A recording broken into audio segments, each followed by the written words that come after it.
Let's do this. The Cult of Hockey podcast by the faithful and for the faithful. I'm David Staples of the Edmonton Journal, and I'm here today with Bruce McCurdy. Hey, Bruce. Hey, David. How are you doing today? I'm doing fantastic, Bruce.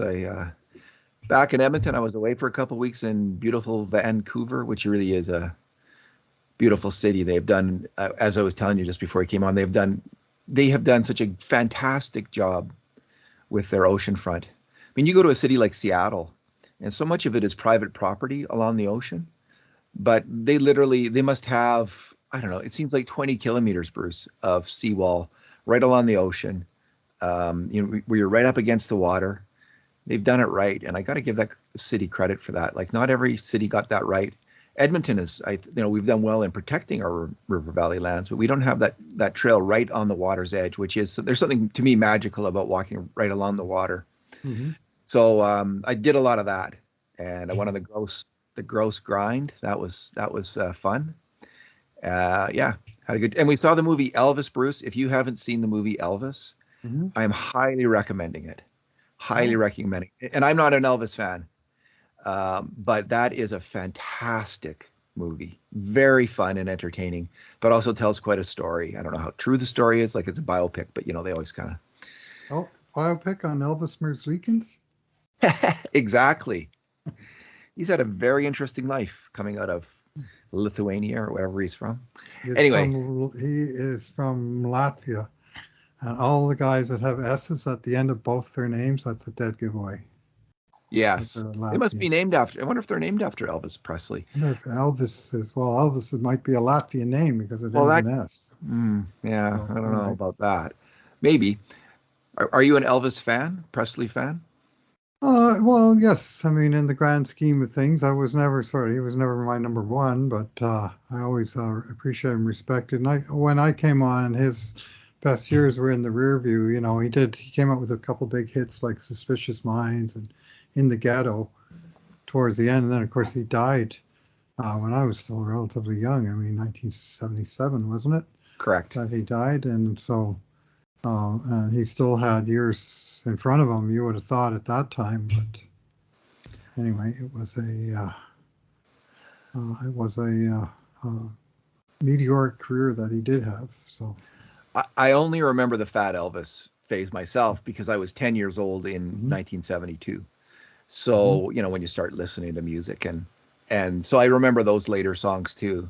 And, all the Fat Elvis stuff, and that's part of the movie. But this movie really focuses on what made him so hypnotic as a performer, and also the terrible relationship he had with his manager, Tom Parker, which was very similar, to bring this back to hockey, to the manager, the relationship that players would have had with NHL management in the 1950s. Absolutely exploiting. Yeah, Jack Adams could be. Could he be Colonel Tom Parker? That's an interesting question. But there was all kinds of, coming out of the Depression and the war, people's expectations were pretty low and their education wasn't high, and performers of all kinds just got exploited terribly in the 50s, and Elvis was certainly one of them. He was the Gordie Howe of music, but they all just got shafted by those guys. So anyway, the movie's about that as well. The great Glenn Hall of nearby Stony Plain, Alberta, had some very fractious negotiations with Jack Adams before he got traded. And after his great rookie season in 1955-56, I believe this was when he went in and negotiated a big contract raise of $500 on the season. I think he went from 5,000 to 5,500 or something in that range. And Jack Adams says, normally we just give the rookies the same pay the second year, but we're going to give you a raise because you played so well. Just promise you don't tell anybody about it. And Glenn Hall says, don't worry, Mr. Adams, I won't. I'm ashamed of it too. Well, that was the attitude that people had, right, Bruce? Like Gordie Howe, right? The famous story of Gordie Howe. Glenn Hall. Yeah. Was he ashamed of it It wasn't he was enough. ashamed of how low it I was. got Yeah, it. it was. Got it. I thought he was being humble there, Yeah, but no, because I he have the Gordie was given Howe. the opposite side of it. And Okay, I missed that. I had the Gordie Howe story so firmly in my head because he mhm, was so humble, of course, right? Because yeah, you was fill in the number, Norris, Mr. Adams, and Mr. Adams would fill in a low ball number every year was it on his Adams in call. Detroit or Detroit? Jack Was it Adams, another Adams in Jack Detroit? Oh, the Adams, same guy. Okay. Trader Jack Adams. Yeah, these guys Yeah, were such con men, and they knew how to manipulate guys like Gordie Howe. Yeah, fill in a number, Gordie, and he was just so humble and shy that he would put the most modest raise every year, although he was the league's mhm. MVP by then, and grossly underpaid throughout his hockey career. Maybe in the end, in his when he hit his 40s, in his third decade in hockey, he started to get paid commensurate with his abilities as a player. When Bob Bond was his roommate and informed Gordy that Bob Bond, made more than Gordy did because he negotiated, and Gordy and his wife Colleen then sort of got militant after that. But that was one of the reasons the players wanted to make their salaries public to bring it back to the current day. Was that because when they didn't, owners would take advantage of at least some of them. And so with the salaries being public, the players consider themselves to be more on a level playing field. That was a big push of the players' union. Is the book if you're interested in this particular topic, there is a book by Alison Griffiths and David Cruz, I believe. Is that the name of those two writers? Called, is it Net Worth? I'll just Mm-hmm. Bruce, Mm-hmm. because I think that's a That'll be fantastic the one. recounting. Just make sure I have that right. Of this era of the NHL and all that went on, and things were different back then. Net Worth, David Cruz, Allison. All right, Bruce, we're going to talk about the Oilers, as Jack Michaels calls them.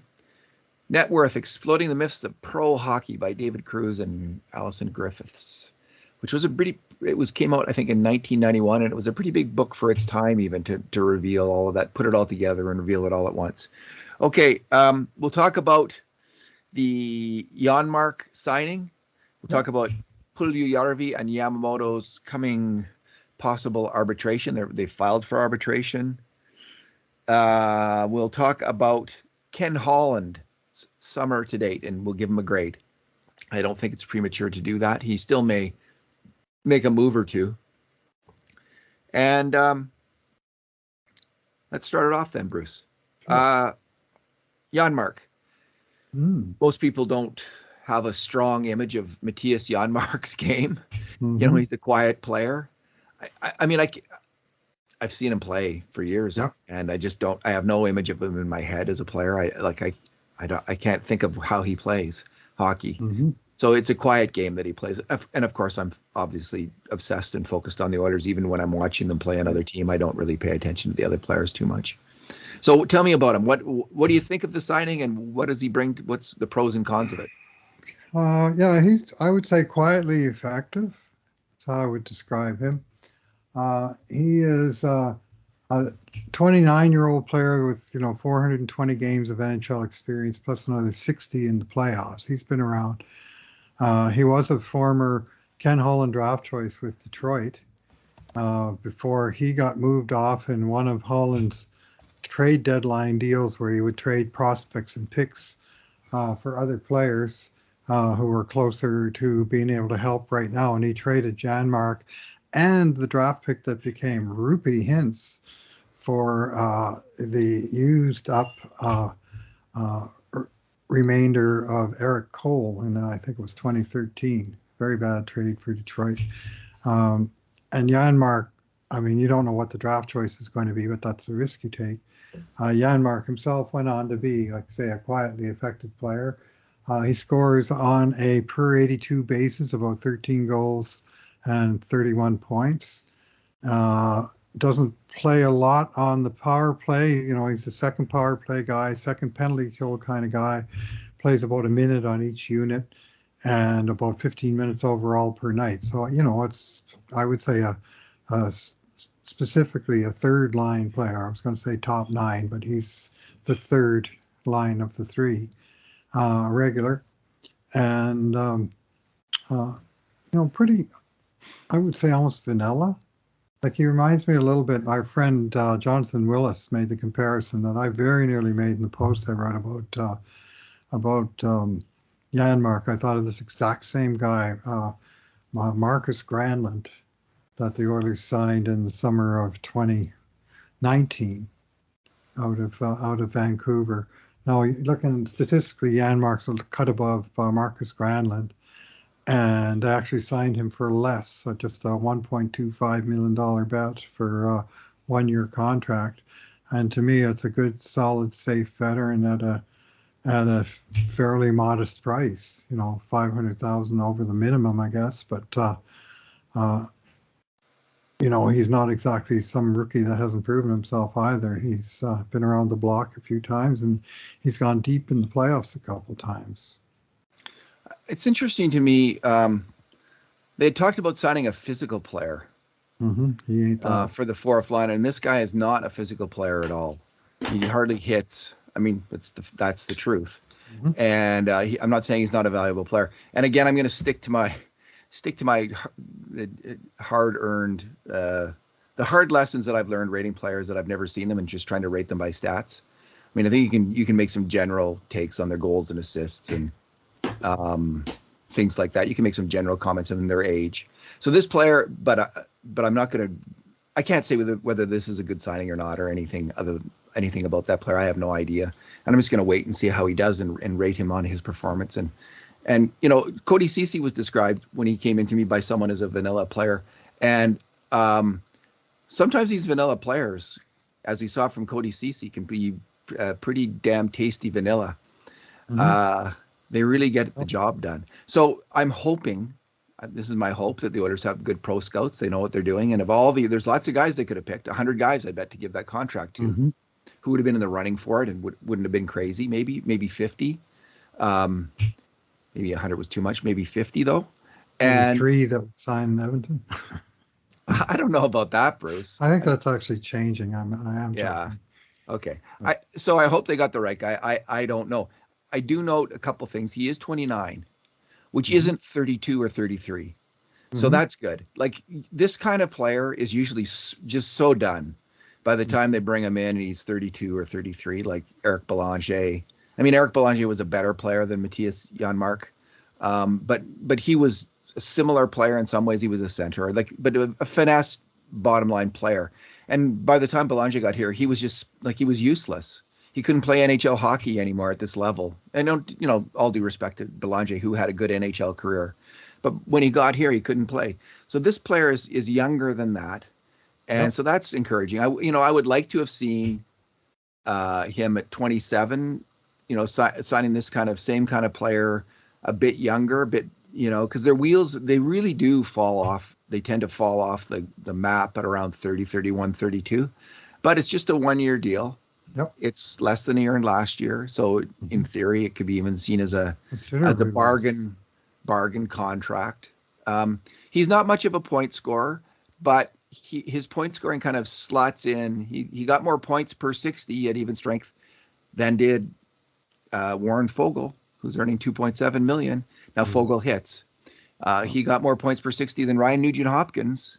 And I don't think it's unfair to bring up Nugent Hopkins in this context anymore, because this isn't just 1 year of this with the Nuge. This is a few years that his even strength scoring's been off.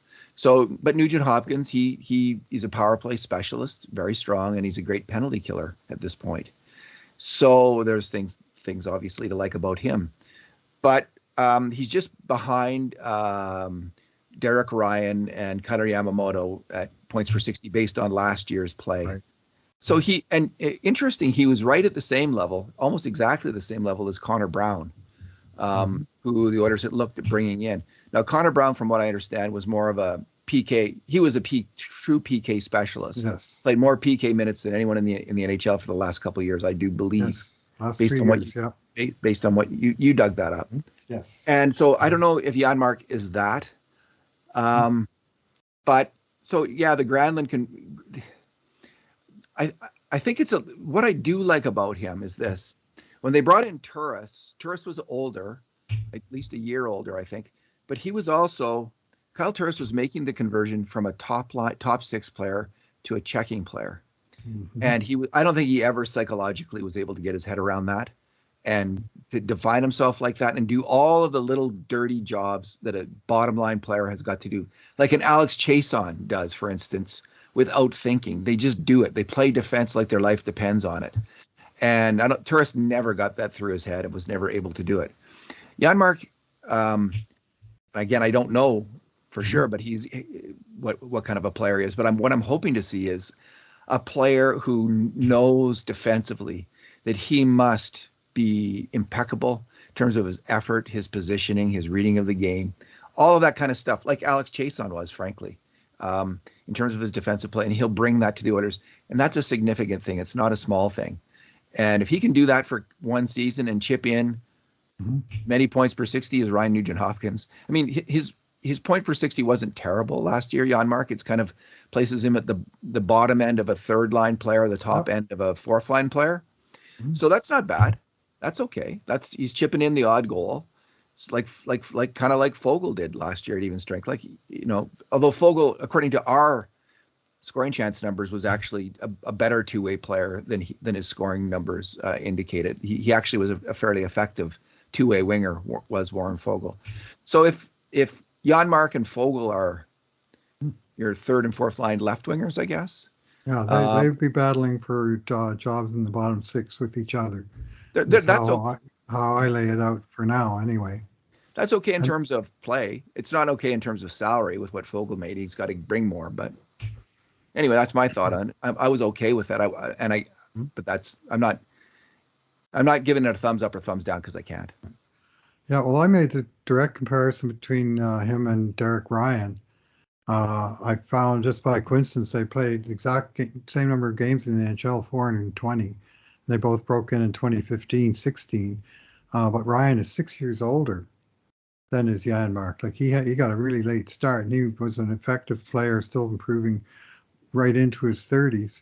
But their career stats are very comparable to each other.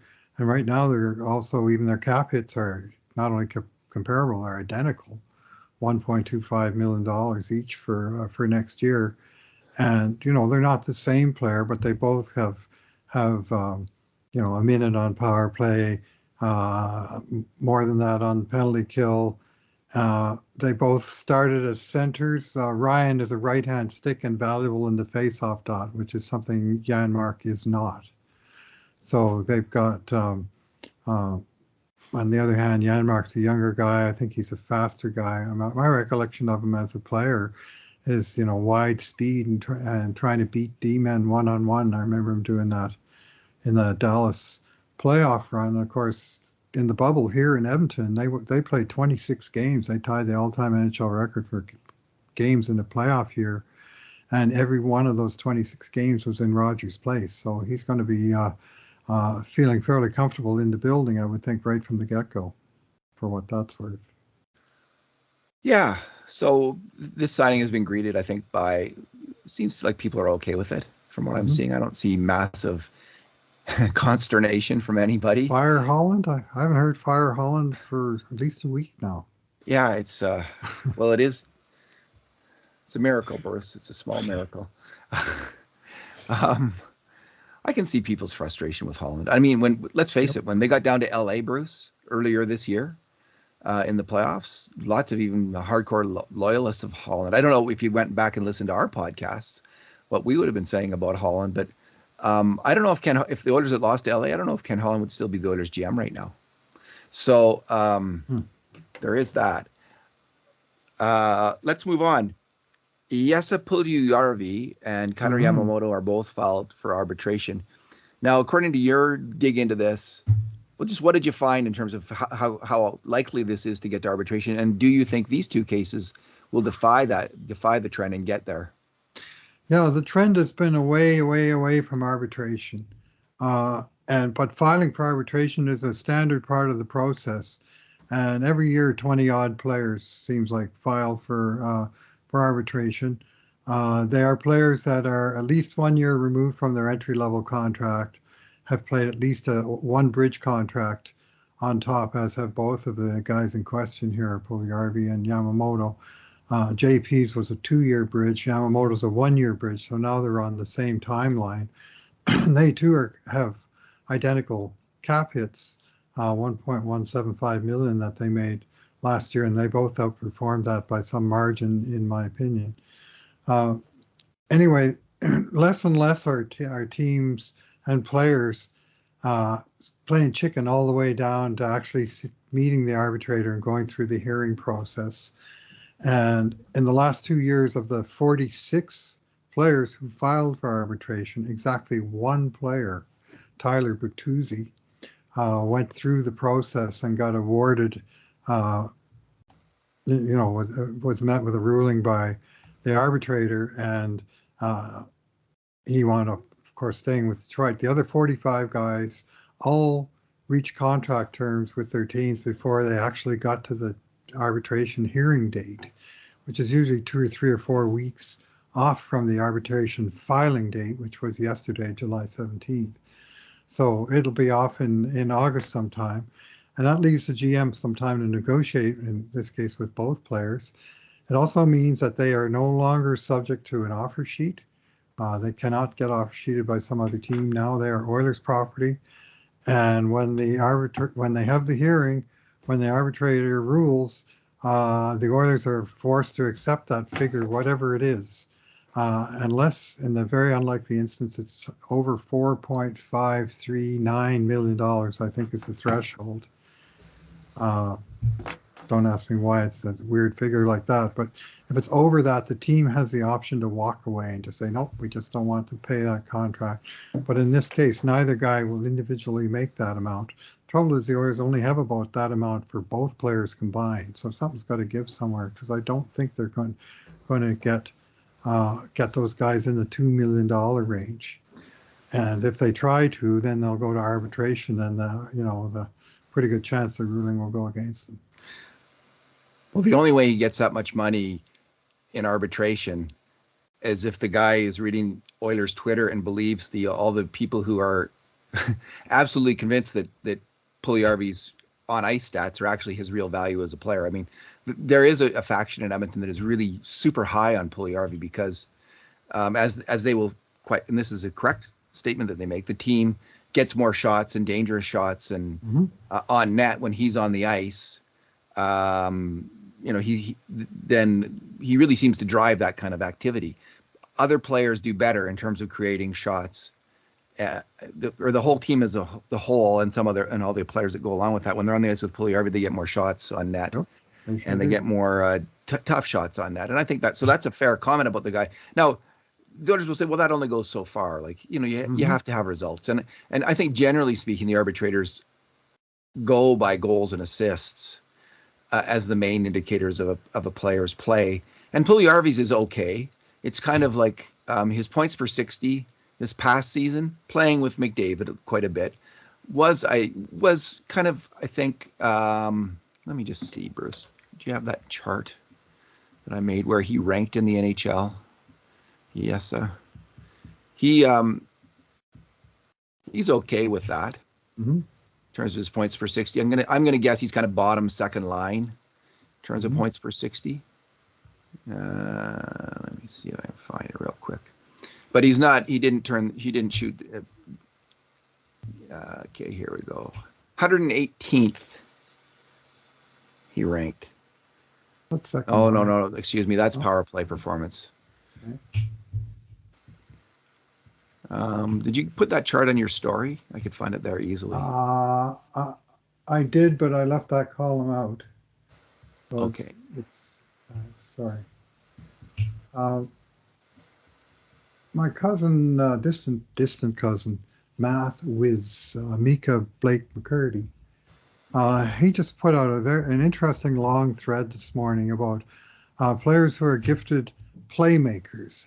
He used a volleyball term. He called them setters, the ones that set up the slam dunk kind of shots that had the high end playmaking skills.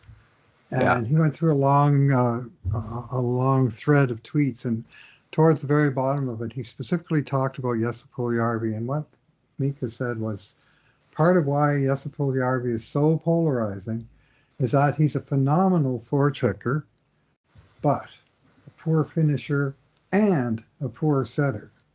Vision with the puck so much weaker than his anticipation without it. I got the puck from you again. Now what? So, and he's saying he's not finishing plays. He's not making them sort of the deadly passes for tap ins. But what he does, his forechecking chops are so first rate that he creates loose pucks and pops pucks free and creates opportunities that especially talented line mates are going to convert into goals. So that, and he says that's why he's so polarizing, and I think he's right, because that is very much the divide between the really pro folk and the ones that just sort of look at his box card and say, well, he's playing with McDavid. He should fire harder. He should be able to score 40 goals. Oh, no, wait a minute. That was Glenn Sather said that. But anyway,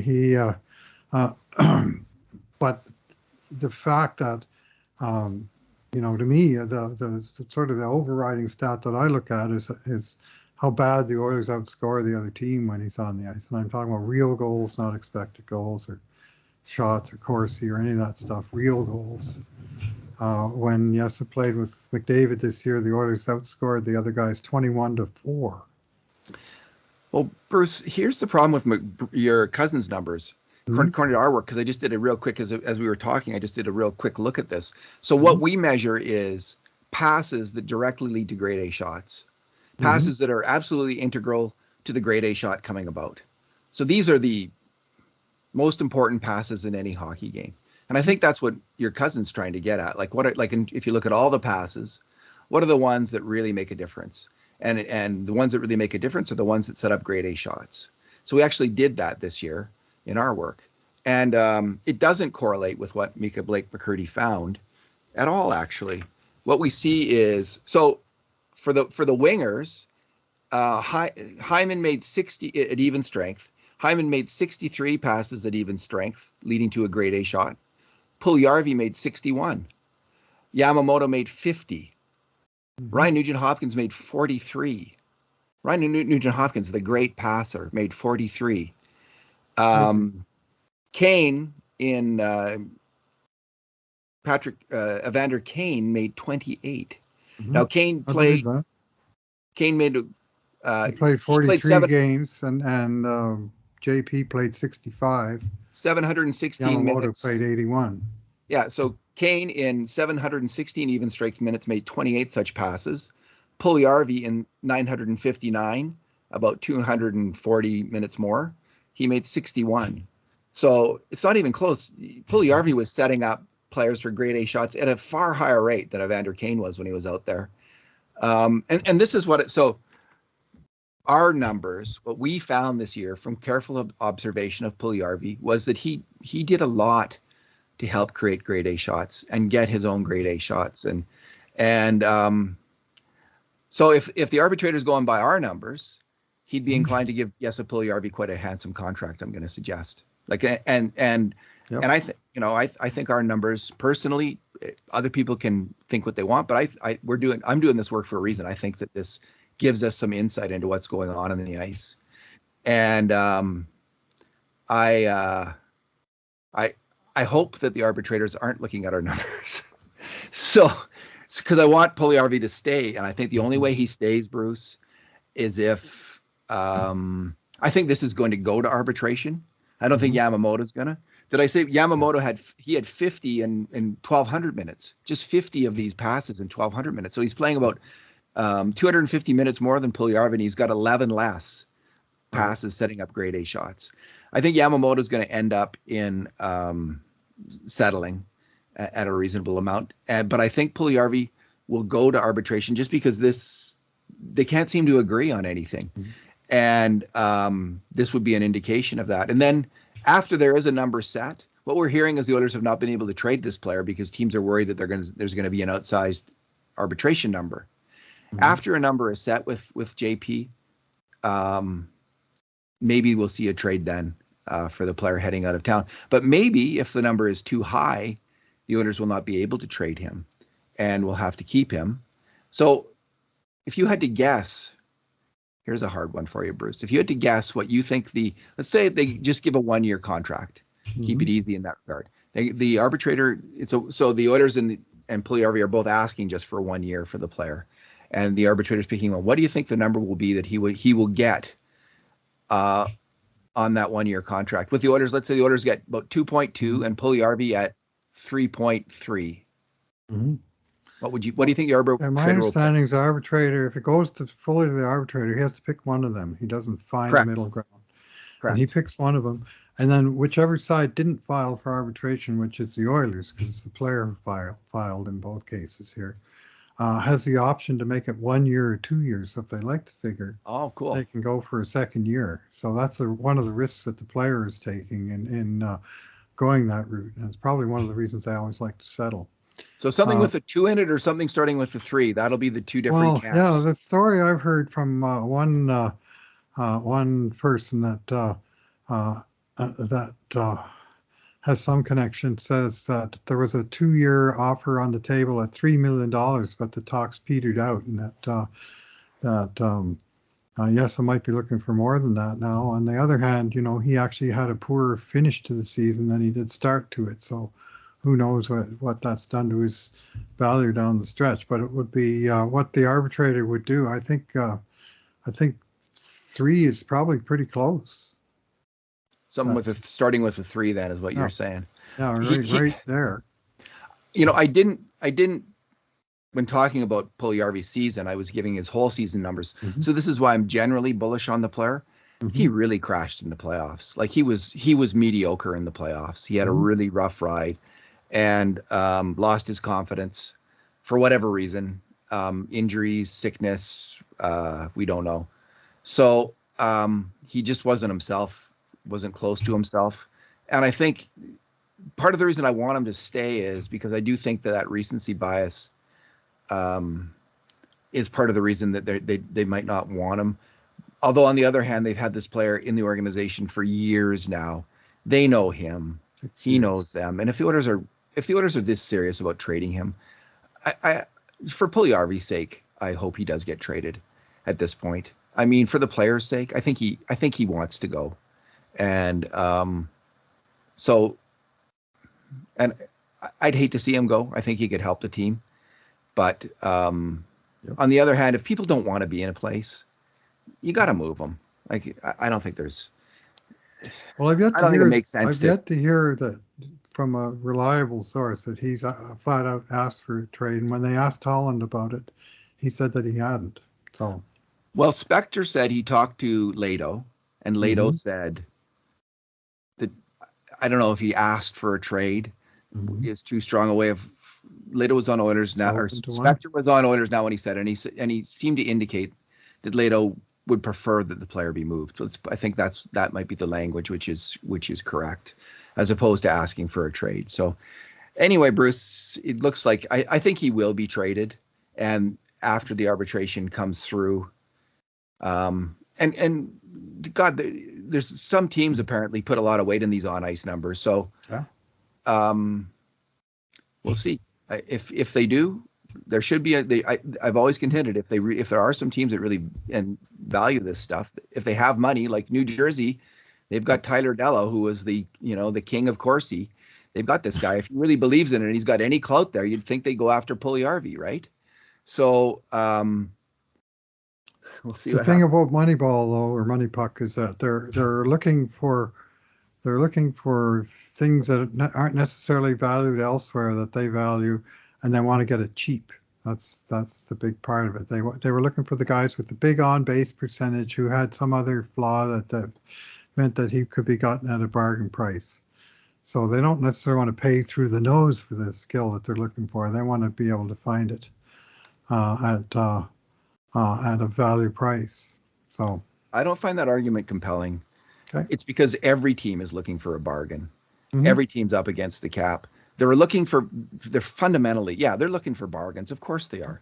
But they're fundamentally said it himself, man. They're fundamentally looking for players who can win, who can help you win hockey games, who can help the GM keep his job, who can help the coach and can help Tyler Dello keep his job, right? Like, this is what they're looking for. A player who can come in. Of course they don't want to overpay. Nobody wants to overpay. Of course they want a bargain. Everybody wants. They want players who can win. If they're convinced there's a market for Puljujarvi. This isn't Moneyball. This is the real world. They need to keep their jobs. If they can get him at a decent salary, there's going to be a market for this guy.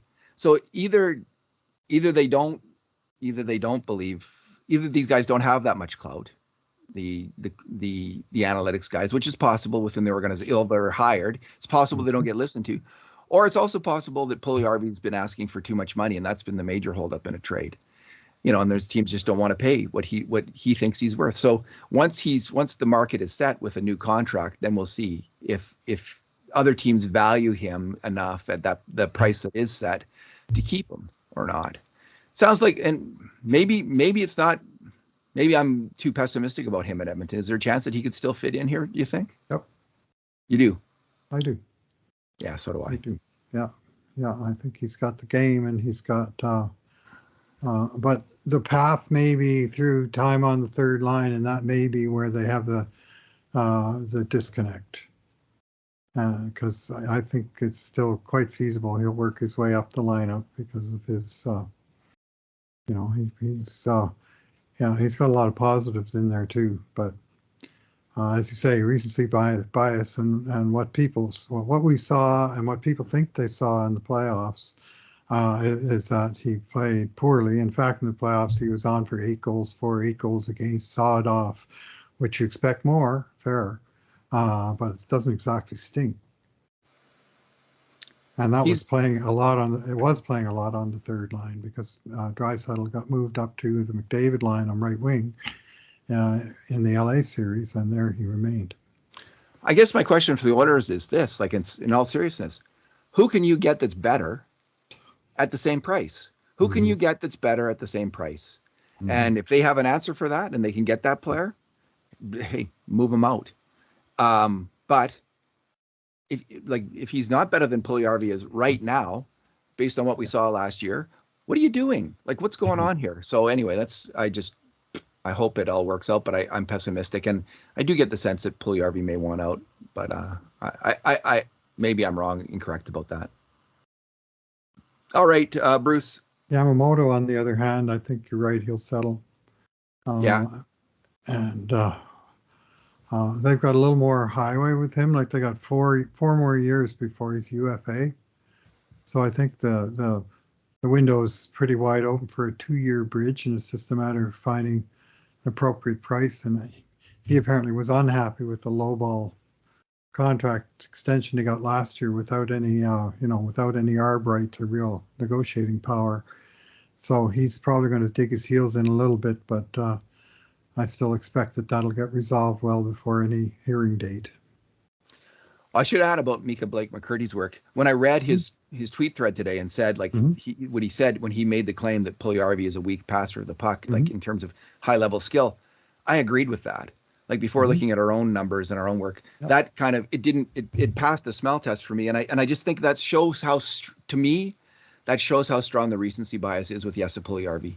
That shows that my own view of this player has been deeply impacted by what I saw in his last month when he couldn't make a pass, when he was just constantly shooting it around the boards to try to give it away so Connor McDavid would get it, because he wasn't trying to take the puck to the net himself and make a play. So I think that this recency bias really is a rot in terms of our thinking process about a player, and especially with a young guy like this who's going to have ups and downs. We know that. We're all rating him on this strong negative impression from the playoffs, and it's a mistake. Yep. And I don't. It just makes me all the more thinking, like, let's have a more broad and nuanced view of this player. Let's look at his whole body of work over the last year and rate him on that, rather than what happened in 1 month in May when he didn't play his best hockey. Yep. Well, I mean, you hear out there, we need a big winger who's hard on the puck. Let's trade 6'4" Jesse Puljujarvi, who's, that doesn't make sense. And I'm reading from some people that said, he's playing scared out there. I mean, I'm sorry, I do not see that even a tiny little bit. I see a guy that's lost his confidence. Yes, that's a whole lot different from playing scared. I don't see a guy that's scared to stick his nose in where the puck is. anyway, it's I didn't see his. he's Yeah. a unicorn, and it's very hard to find comparables for this player or to judge him because he's one of these guys that doesn't sort of fit the normal models. And can you find value in that player? I think the value's there. Whether he needs a second opinion, as Craig McTavish famously said, to fully find the right, his own wheelhouse. Time will tell, but that time may well be rapidly running out here in Edmonton, unfortunately. I wish Holland had said at the end of the year, Woodcroft had made his statement, like people asked him about Puljujarvi, and he said, like, I haven't lost confidence in the guy, and his teammates haven't lost confidence in the guy. And, he was just very positive about the player. And I wish Holland had been, I keep going back to this because I don't think Holland handled that right. I just wish he had said something like, instead of saying, I got to sort out Jesse, I got to sort out this situation. I just wish he said, you know what, he could have said this. There's a tough negotiation ahead with this player. We're pretty far apart right now. And in the end, this may go to arbitration. And it's very rarely that this happens in the NHL where the two sides are so far apart. But this is where we are right now with this player. So we're just figuring it out. And leave it at that. He could have indicated that there's some distance between the two camps in terms of pay. But I don't know if that would have been any better. But if that's the issue, because we are going to get resolution on a contract that way. Yes. Like they did always have that out. They didn't have to agree on a deal. Someone else would solve it for them, essentially. So if Holland could have had that thought in his mind the whole time, that there is a solution, but it seems like the thought in his mind the whole time. And this was after he had talked to Jesse Puljujarvi in a year-end interview, but before he had talked to the rest of his teammates, as far as I think, and he had just had it in his head that they were going to split ways there. It seemed like, based on that conversation with Puljujarvi and Puljujarvi's play and everything that went on there. Anyway, enough about that. God, we've been talking about that for how long, Bruce? Ken Holland's summer. Ken Holland's, which includes, yes, the Puljujarvi. We're going to give him a grade, Bruce. So he signed Evander Kane, 4-year deal at $5.1 million. He signed Brett Kulak, 4-year deal at $2.75, was it? Yes. He signed Jack Campbell 5 years at $5 million. And he's now signed Mattias Janmark 1 year at $1.2 million. What grade, Bruce McCurdy, would you give Ken Holland for the summer, and why? Are we 1 to 10ing it, or are we A to Fing it? Let's 1 to 10 it. Let's use the Cult of Hockey grading system. Okay. Yeah, I'll give him a strong 7 for sure. He's had a good summer so far. And, he made some key signings at prices a little lower than people expected. He was able to retain both Kane and Kulak. I think, Campbell he paid full dollar for. And honestly, David, I don't think we know what we've got in Jack Campbell yet. Like, who knows? There may come a day where we're ruining the day that of course he signed here. Of course, yeah. He looks pretty good, and he was clearly one of the best goalies on the market, and the Oilers actually went out and got one of those. So I think you have to give positive marks for that. And I think it's premature to sort of give him a negative grade for the RFAs. He had more time to deal with those guys. He had to deal with the UFAs first, and he did. So I think he's mostly had his priorities in the right order, and now the next order of business is Ryan McLeod, Kailer Yamamoto, Jesse Puljujarvi, Tyler Benson, for that matter, the 4 guys out there who have, they're on the roster in one sense, but they don't have an actual contract yet. So that's the next order of business. But to this point, yeah, for sure, he's a solid 7. I think that's a fair mark. I'm gonna give him an 8.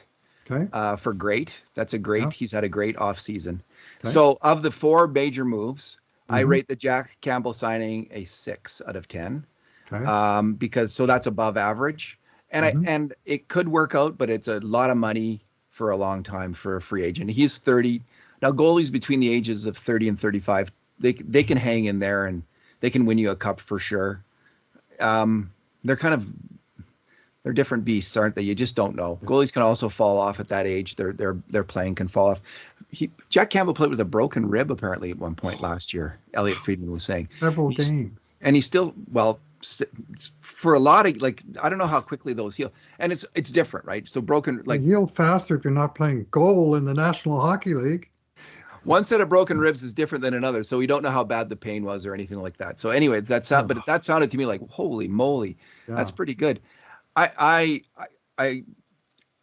glad they got. So I give a thumbs up to that contract. I will say that. I'm not going to complain about it. They needed a goalie. They needed a starter goalie. Their Stanley Cup window is now. The moment is now, and they needed a goalie. And could be Stuart Skinner still. They got two good bets though right now. Stuart Skinner has been a strong AHL goalie 2 years in a row. He's ready to pop in the NHL. They've got Jack Campbell, who's been popping the last 3 or 4 years. He's been a pretty good goalie, kind of up and down apparently in Toronto, but a lot of that is injury. So if they have a good backup in Skinner, which Toronto didn't have last year, they didn't trust the backup, I don't think, and in Mrazek, and so I like that. But I am worried about the term and the amount of money. Could turn out to be like if Jack Campbell steps up and plays his best hockey of his life, like if he's between 915 and 920 save percentage in the next 5 years consistently, this could turn out to be like a Cody Ceci deal, which is like a total steal. Like Ken Holland, he saved $3 million a year on the cap from Cody Ceci last year. And we'll see what happens going forward. Like that's how Cody Ceci played like a top pairing D-man, and he was played like a second pairing guy. So maybe Jack Campbell's going to play like a $7 million goalie in years to come, or maybe or not, or he'll be terrible. We don't know. But so I'm going to give that a 6. I give the Kulak signing an 8. Listen, the market was pretty tight. We could see which defensemen were available on the left side. And we could see how much these other guys got paid, like Ben Sharat, who is 31, right? So this is what people forget when they compare the Sharat signing to the Kulak signing. Is Ben Sharat, whatever he was in the last 4 years, he's heading into 4 years where you can expect seasonal decline from him as a defenseman. He's heading out of his prime. Now he might still be okay, but they signed him for $4.75 million a year for 4 years. That is and Kulak, $2 million a year less, and he's 28. He's in his prime, and he's got what you could expect is 3 or 4 more years of primetime hockey from him. This puts those two contracts to me on on profoundly different footing. Now, any player, any age can get injured, so you never know what's going to happen. But when you're playing the odds and the probabilities, and you're just comparing these two players, I mean, the Kulak, it was a great contract, whereas the Sharat contract, I'm going to give like a 4 or 2,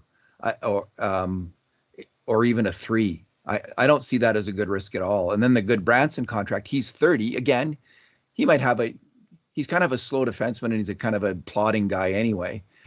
At 4 years at $4 million, that's also like a 3 or a 4, 3 out of 10. Terms of a risk when you figure out everything. Why didn't they just, I guess Zadorov wanted to stay in Calgary. I mean, he got 2 years at 3.75. I would have been actually okay with Zadorov. I liked him as a player, and he's still in his prime and is going to stick through that. So Calgary did okay there. But I like this contract, Bruce. Kulak got better and better the longer he was with the Oilers. He passes the puck really well. But his skating is absolutely exceptional. His positional play is strong. He's a smart defender. He and Tyson Berry played together. They played as well as you could hope for a kind of a bottom pairing, second pairing / third pairing D to play in the playoffs. Like they were fantastic. They really got the job done.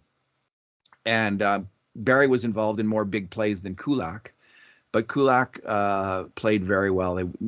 I wouldn't be surprised to see that partnership together again. But that would mean playing Philip Broberry with Evan Bouchard. Maybe. We'll see what happens. But so I'm going to give that one an 8.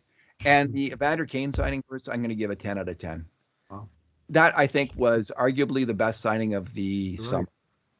I hope I'm right too. Now you can make the same argument about Evander Kane as you make about Sharat, that he's a power forward, big tough power forward, but he's 30.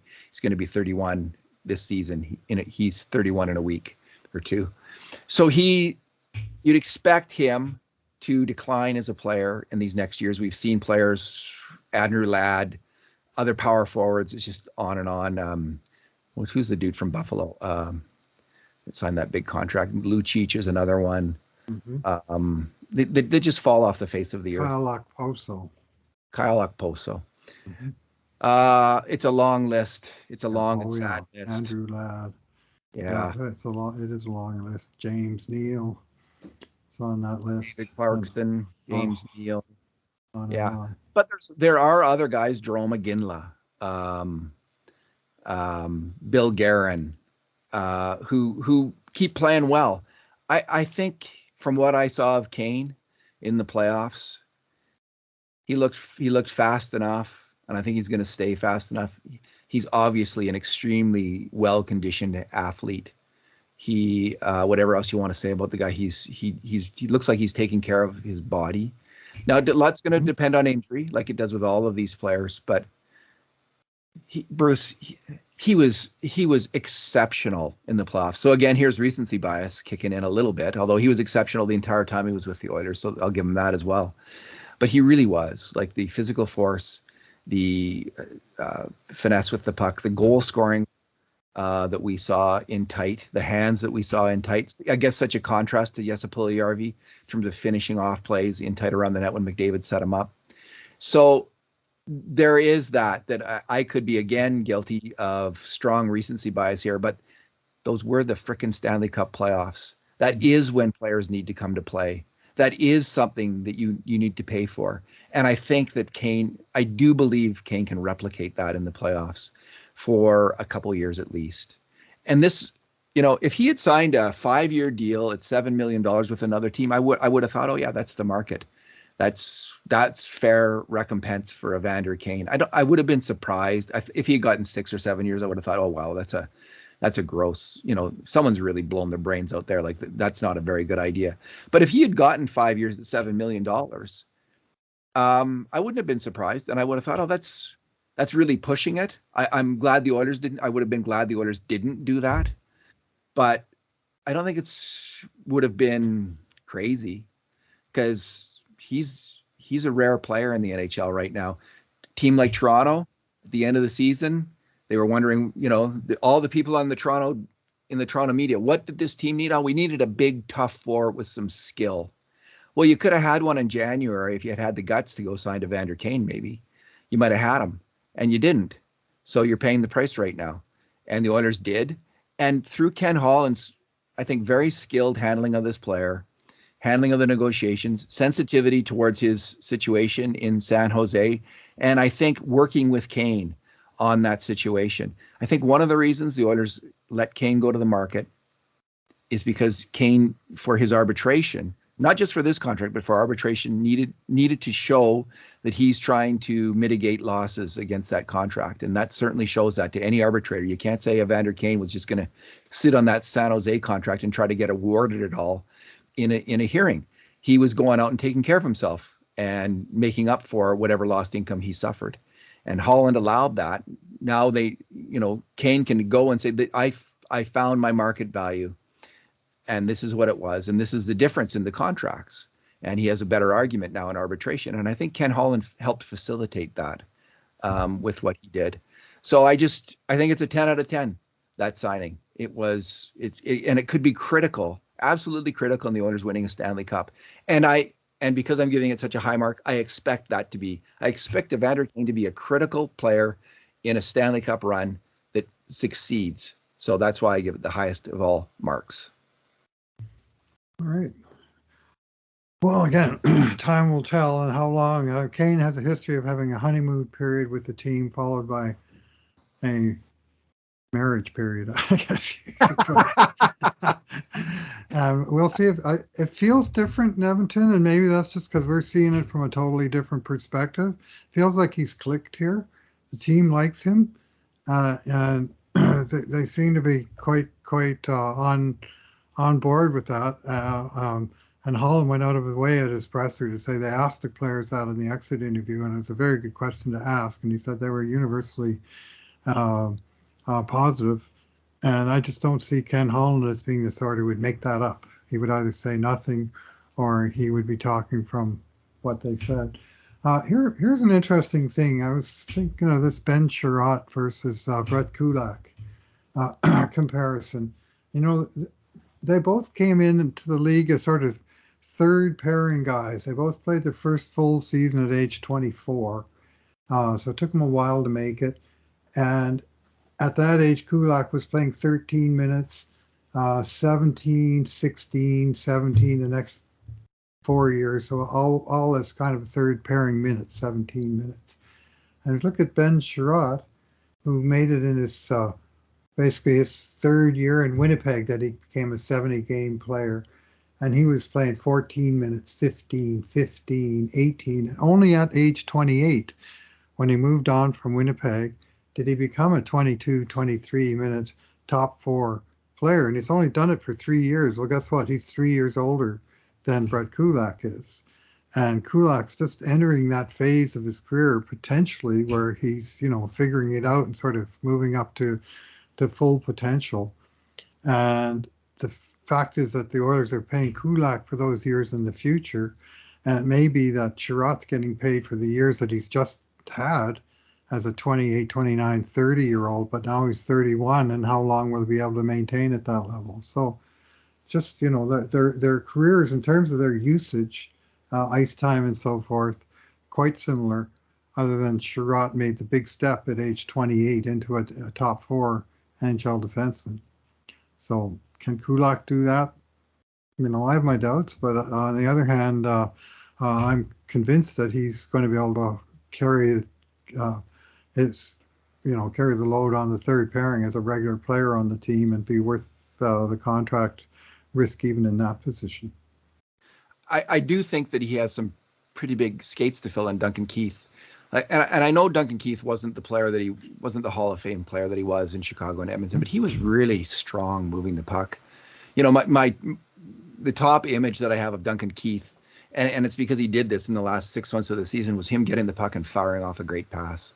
He really did well with the puck, and that can't be underestimated.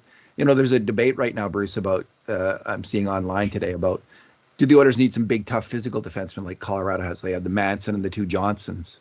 Right. And in the bottom pairings, they had these guys. But I don't think Colorado's defense, honestly, was defined by those guys. Mm-hmm. Maybe I'm underestimating them. Colorado's defense and what set the Avs apart from other teams wasn't having big, tough, big guys in the bottom pairings. It was having absolutely spectacular, just out of this world puck moving from their top three guys. From their top players on defense, from Taves, Byram, and the otherworldly Cale Makar. That's Colorado's defense. Yeah, that's what makes this team the mountain the Oilers have got to climb. That's the Edmonton's Everest is the Colorado Avalanche, and just at the very the hardest part of that climb is dealing with those three puck-moving defensemen and Sam Girard, who may or may not stick with the team.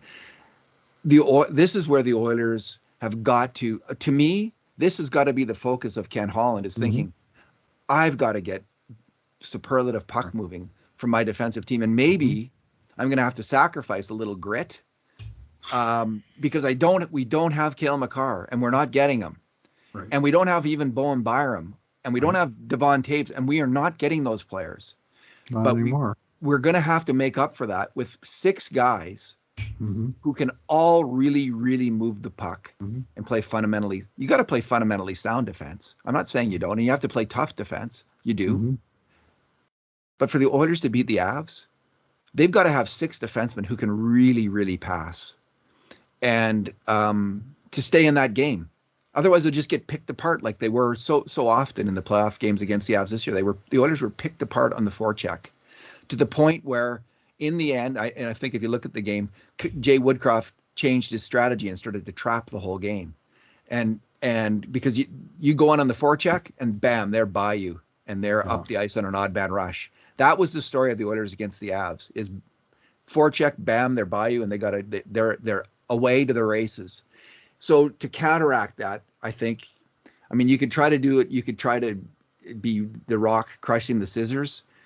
You're going to need a mighty big rock, and I don't see this Oilers team built that way to beat the Avs that way. I think they're going to have to go scissors versus scissors, and I think they need to really focus on getting D-men who can move the puck. So Kulak steps up, and he's got to do that now. Mm-hmm. He's got to. Yep. Duncan Keith really did it. He made those passes. Kulak's passing is going to be essential, and I saw him as a good, I would say like a 6 or a 7 NHL defenseman when it comes to passing the puck. Probably a 6. He's going to have to be a 7. Like he's going to have to go from above average out of 10. Out of 10. Not like a number 7 defenseman. Yeah, that's right. Right. Excuse me.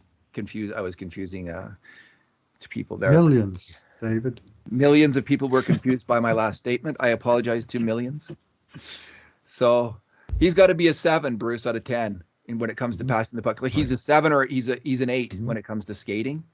And I think he's like a 6 or a 7 in terms of defensive positioning, but it's that passing that they need him to do. And it's Bouchard. Bouchard is a 7 or an 8 when it comes to passing. He's got to be an 8. Who do we got? Tyson Berry is a 7 or an 8. Like that's why you have. Well, he's getting traded though. Everybody's agreed that he's a luxury that Oilers can't afford and needs to be traded. Well, I was saying that before. A lot of people are saying that. I was saying it. I'm not saying it anymore though, because you lose Duncan Keith. Like you lose Duncan Keith, you lose a passer who was a 7 or an 8. Right now, at age 30, 38 or 39, whatever Keith was, old man Keith, he was a 7 or an 8 when it came to puck moving. He was good, and that's gone. So you've got to find someone who can. Now, what about Philip Broberg? What's he going to be passing the puck? Because we've seen him. No. And he's like Nurse, right? He's good at transporting the puck. He's really super mobile. Mm-hmm. And he's fast, but how is that part of his game going to snap? And is he going to get that together? So that's a huge unknown heading into the season. And Niemelainen, I mean, come on, he's not a good passer. So if they're going to use him, and they might need to use him, right? You do need that tough defense. And I'm not saying you don't need that kind of player ever, but they've got to be able to move the puck.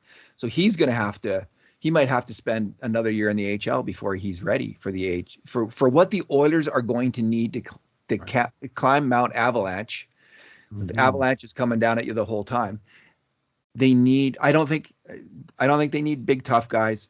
I think they need it as their focus. I think they need players who can really pass that puck on defense. And they've got some, but they might have to trade for another. John Klingberg. Samuel Girard. That's what Samuel Girard. Can't afford Tyson Barry at $4.5 million, but we can afford to spend assets to get Samuel Girard at $5 million.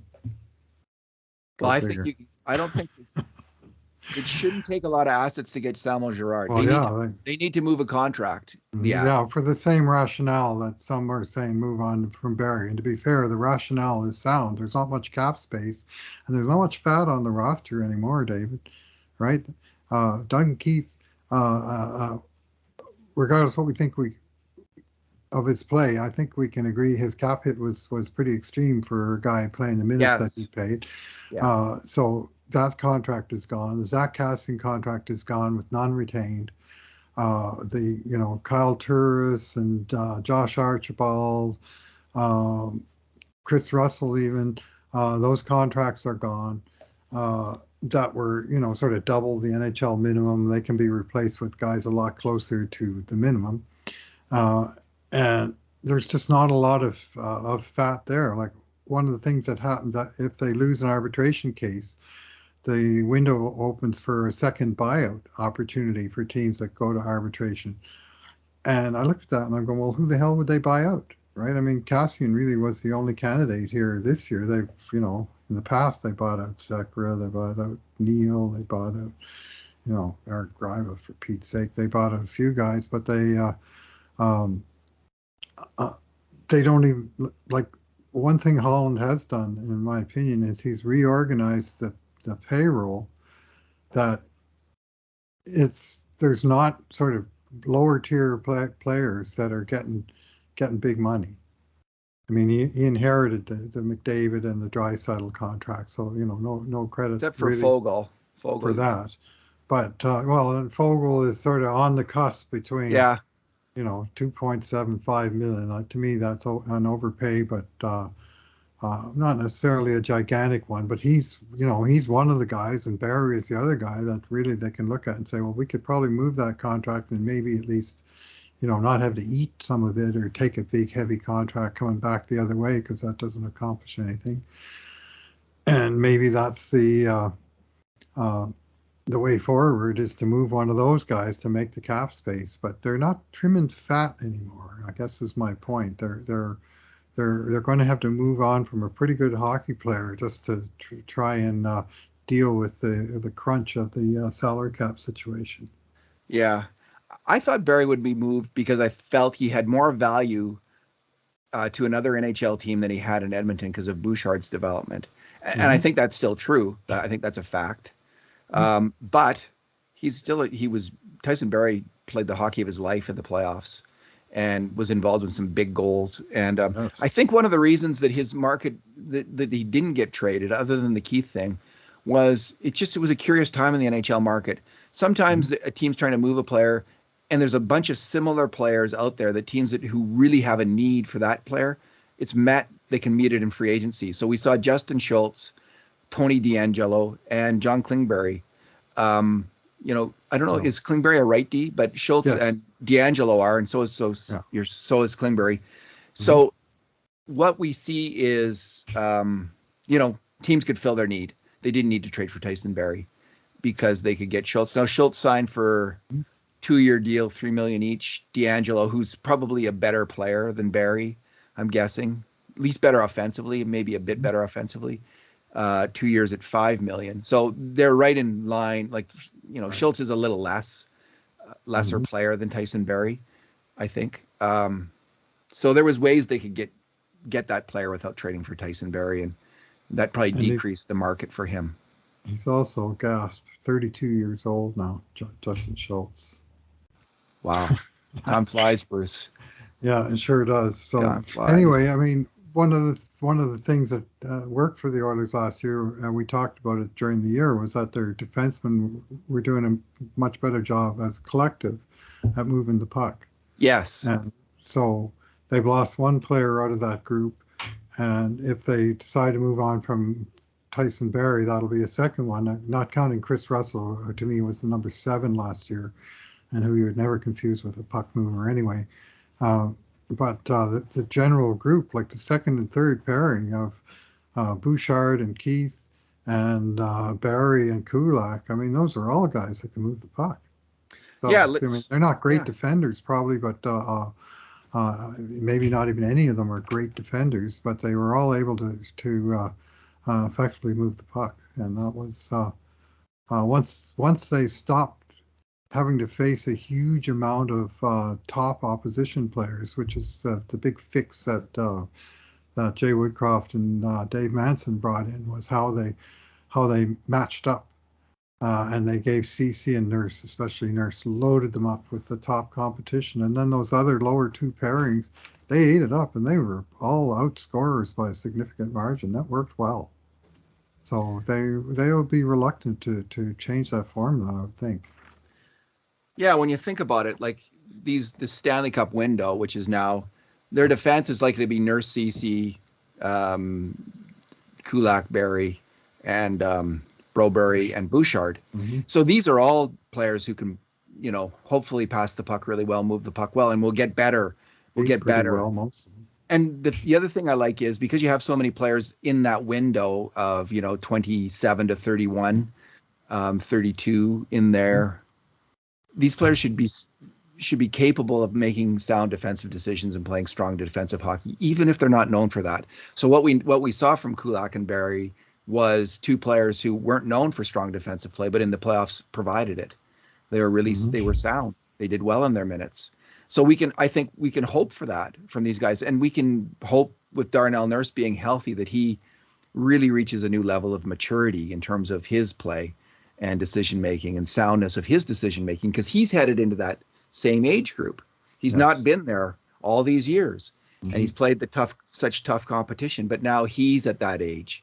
He's in that prime time for his NHL career as a defenseman, and we may see him suddenly become very steady and smart as a defensive hockey player in a way that, where he's struggled, where most of them struggle until they hit that spot of having that, whatever it is, 400 games of experience, and then they're ready to go. It takes a long time to figure it out. So, and in terms of the tough defensemen, like bringing in these big, tough, making that move, well, I'm going to say they've got Desharnais, Kesselring, Samorukov, Niemelainen. They've got all of these candidates on the farm who aren't 20. Right. They're Kesselring's the youngest of that group. These guys are between the ages of 20 and 25, and they should be good to go. You don't need to trade, I think, for this player if you're the Oilers, or sign this player. Like, if you can get one for $1 million, I'm not going to complain, because that's, if you can send him to the AHL if you don't need him. That might not be a bad idea, but they're stocked with this kind of player in the farm, so they should have a steady flow of highly experienced possibilities, at least for the third pairing, if you're looking for that really big physical player, which I think you need in the regular season at times, especially to get you through, when you're going to go play Calgary or some team that doesn't have Johnny Gaudreau anymore and is going to really look to rough things up. So you need that player now and then. And the Oilers they've got lots of candidates, and some of them might even turn out to be okay puck movers as well. Like Kesselring he's still young, and Samorukov certainly has shown that ability. So some of them might actually have that skill as well. So there's some good prospects on defense, and I don't think the Oilers need to bring in maybe one more guy if they're if they think that's wise. Then maybe it is, but I think they're covered in a way, because these guys some of them are very experienced pro hockey players. Yeah, and another way to look at it, of course, is that you talk in terms of a third pairing guy. Well, last year, many, if not most of the nights that we saw Marcus Niemelainen, the Oilers were going with 7 defensemen. They did that 7-11 split a lot of time, including the entire time that Duncan Keith was hurt. When Woodcroft took over the team, Keith got hurt the night before, and he missed, I think, 9 games. And for all 9 of those games, the Oilers went 11-7, and they used Broberry and Niemelainen, and at that point, Lagesson, that they hadn't traded for Kudlock yet, splitting the minutes rather than having, your standard second pair, third pairing guy. And it may be that with Keith permanently out of the picture, that's sort of the default alignment for the Oilers in 22-23 is to go with 70. And have, excellent point. Have Niemelainen there that, if you want some hitting, well, you've got it there, and you can insert him at times without necessarily having to commit, 17, 18 minutes to the guy. And you've got, a few, just a little more options at your disposal. That is an excellent point. I hadn't even thought of that, Bruce. Like, really, really sharp observation, and I think we're going to see that. We'll see probably a ton of it, because it really then maximizes. We saw what happes. It maximizes right the time. The playoffs. Yeah, we saw it.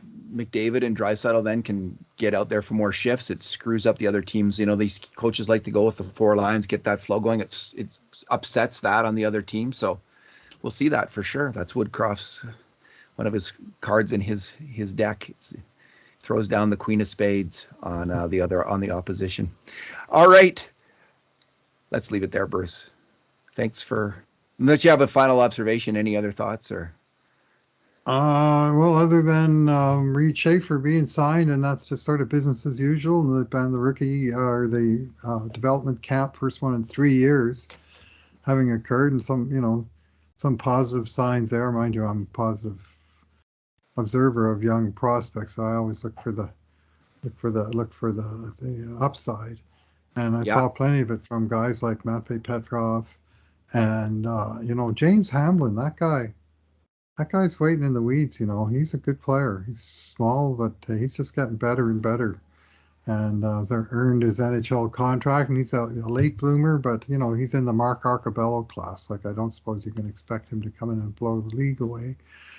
On the other hand, guys like Yanni Gourde got signed in a similar way, where they came out of the minor leagues before they ever got an NHL contract. So I like that guy a lot, and they've got some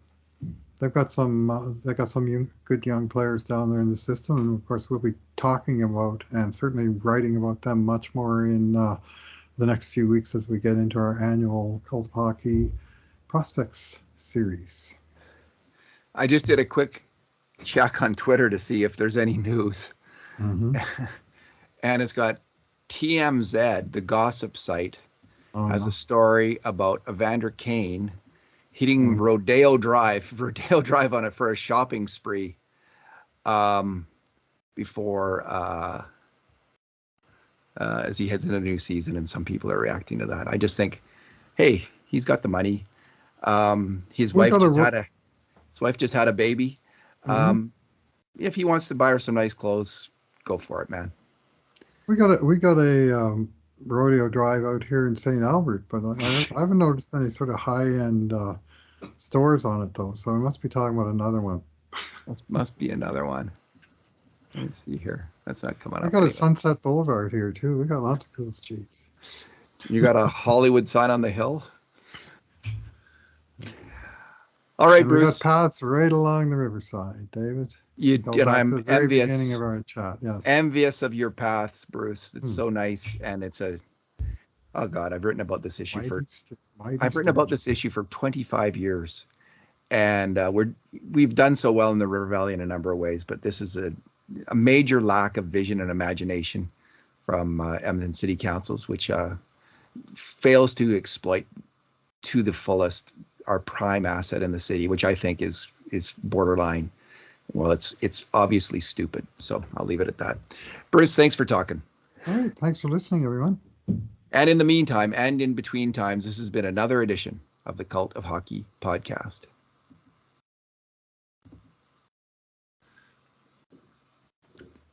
I walked in.